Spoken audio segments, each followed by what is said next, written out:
Ռոբերտ Քոչարյանն իր հարցազրույցում ի թիվս այլ հարցերի խոսել է նաև կոռուպցիայից եւ ասել է, որ Նիկոլ Փաշինյանը ըստ էության Հայաստանի ամենահարուստ մարդն է եւ այնտեղ կասկածներ կան, որ այդ ամեն ինչը կոռուպցիոն ճանապարհով է եղել։ Դե կարծում եմ ինքը պետքա բժիշկի դիմի, եթե այդպես հարցարություններ է անում, որտեվ Նիկոլ Փաշինյանը ամենաբաց երկրի ղեկավարն է երբևիցե Հայաստանի Հանրապետությունում եղած եւ Հայաստանի Հանրապետությունում բոլորը գիտեն, թե ով է ամենահարուստ երկրի ղեկավարը եւ ում դեմ է այս պայդրությամբ $200 միլիոն, իսկ ես չեմ նայել այդ այսպես ասած ասուլիսը, որը ես ասուլիս չեմ համարում, հարցազրույցը ես չեմ նայել եւ պետք է ասեմ, որ ավելի լավ կներ ինքը խոսար այդ $200 միլիոն վերջը Ղարաբաղից էին բերել, Պապներ կտակե, Ալբանիայից էին ստացել որպես օգնություն, թե որտեղից է այդ $200 միլիոն, ել չեմ ասում մնացած ունեցվածքը, որը որ մենք դեռ գիտենք։ Հələ այսքանը գիտենք, հələ այսքանի հայց ներկայացվել է, հələ ինչքան բան է բացահայտվելու, թող դրա մասին խոսա, անպայման կնայեմ, չեմ կարծում, որ կարողանա բացատրի, որովհետև այդ արդարանալուն միտված հարցազրույցը, որը ինքը տվել է, իրան չի փրկելու։ Հայաստանի Հանրապետությունում Ռոբերտ Քոչարյանի նկատմամբ վերաբերմունքը վաղուց ձևավորված է։ Նույնիսկ պատերազմից հետո շատ ու շատ մարդիկ իր դեմքի ջղաձգումները հանրապետության հրապարակում տեսնելուց հետո որոշել են գնալ քվեարկության, որ հանկարծակի այդ օտարը Հայաստանի Հանրապետությունում, այդ մարդասպանը, այդ կոռումպացված անձնավորությունը, որը Հայաստանի Հանրապետություն խոպան էր եկել իր թայֆայով, հանգարցակի իր թայֆայով, հանկարծ չվերադառնա Հայաստանի Հանրապետություն։ Օտարը ինքը իր մտածելակերպը, իր գործելավոճը հայ մարդուն օտար է եւ ինքը օտար է Հայաստանի Հանրապետությունում։ Ինքը հայ ժողովրդին վերաբերվել է որպես խոպանի տեղ, Հայաստանին վերաբերվել է որպես խոպանի տեղ, իրանք եկել են ստեղ փող աշխատելու,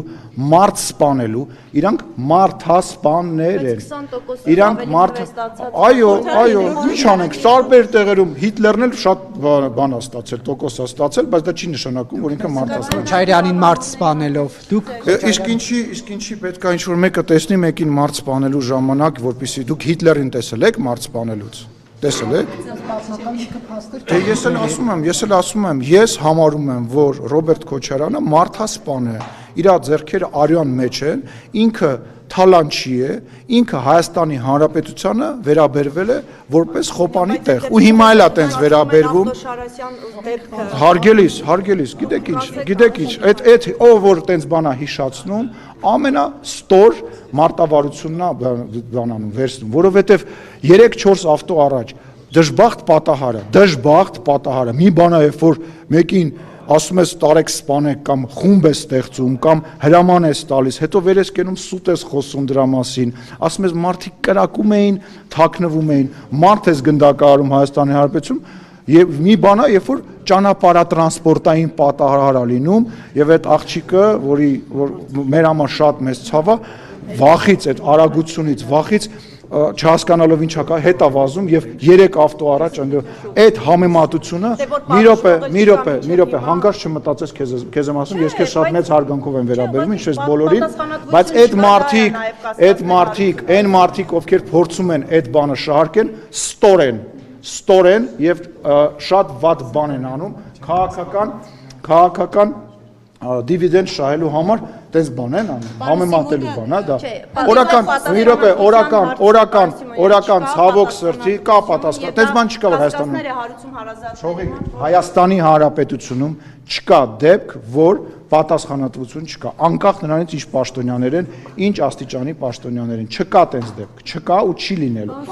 Ռոբերտ Քոչարյանն ասում է, որ ընդդիմախոսները մեղադրում են, եթե որ դուք ասում եք Քոչարյանի ձեռքերը արյունի մեջ են, նաև ձեզ մոտ 5000 զոհեր ունենալու։ Եվս մեկ անգամ ասեցիք 5000, ես ձեզ հարցազրույց չեմ։ Մոտ չի կարելի։ Կլինի մոտ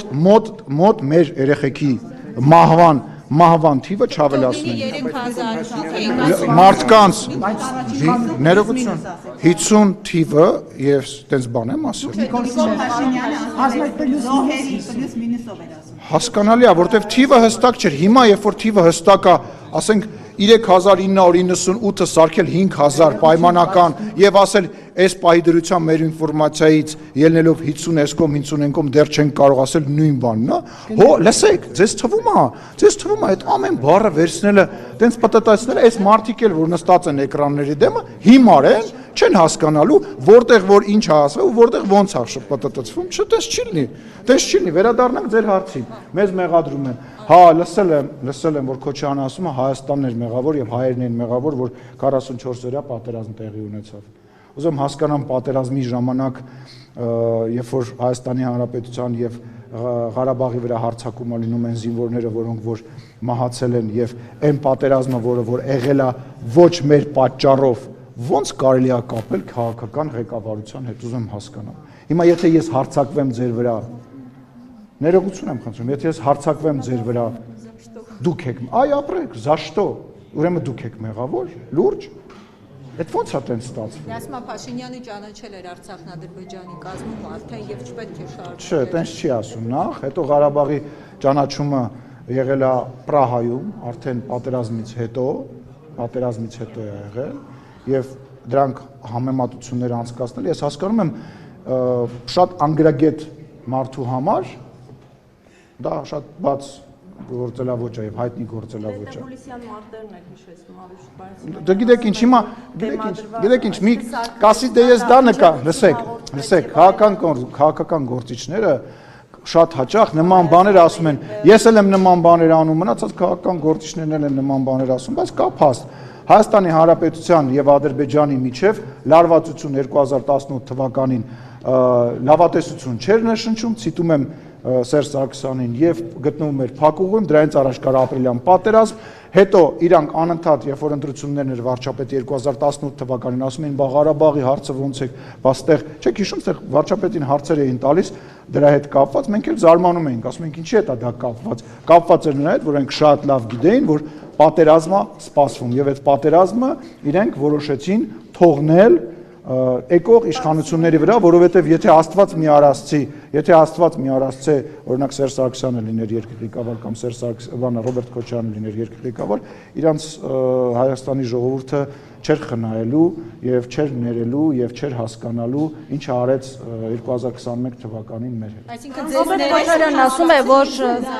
2021 թվականին Ռոբերտ Քոչարյանն ասում է, որ հայ-ռուս պարտության սիմվոլը չի կարող արժանապատիվ խաղաղություն բերել եւ ոչ մի խաղաղության փաստաթուղթեր չի լինել։ Նախ իրանք դա ասում էին հենց պատերազմից հետո եւ երկրորդը Ռոբերտ Քոչարյանը, երբ որ պարտության սիմվոլներից է խոսում, թող հիշի, որ ինքը երբևիցե հաղթանակ չի տարել քաղաքական դաշտում, նա միշտ պարտվել է բոլոր ընտրություններում, իսկ պատերազմի դաշտում իր անձամբ իր մասնակցության հետ կապված, այ լավ հարց տվեցիր, ասիր դու անձամբ տեսել ես Ռոբերտ Քոչարյանին պատերազմի դաշտում չի հաղթել։ Ես կարամ դրան հարցով պատասխանեմ, թեկուզ ռետորական, որ քո կողմից պատասխանի կարիք չի լինում։ Իսկ դուք տեսել եք իր մարտավարական անցած ուղին եւ այդ մարտավարական անցած ուղու ապացույցները։ Ես անձամբ կարծում եմ, որ շատ մեծ կասկածի տակ է։ Միակ հին վիդեոն որ տեսել եմ, այդ որ Լևոն Տեր-Պետրոսյանը իրան հարցնում է, ասում է հայր մերը գիտես, դրանից առաջվա տեսանյութ ես չեմ տեսել, իսկ ես այնտեղ տենց մարտական ուղի անցած խիզախ մի զինվորի մի ոյնի չտեսա։ Մեջ լավ նկարագրել այն։ Դուք իր գիրքն եք կարդաց, Աստված իմ։ Նիկոլ Փաշինյանի Էդ էլ ասեմ, այդ ձեր ընտրությունն է, բայց ոնց կարելի է Քոչարյանի գիրք կարդալ։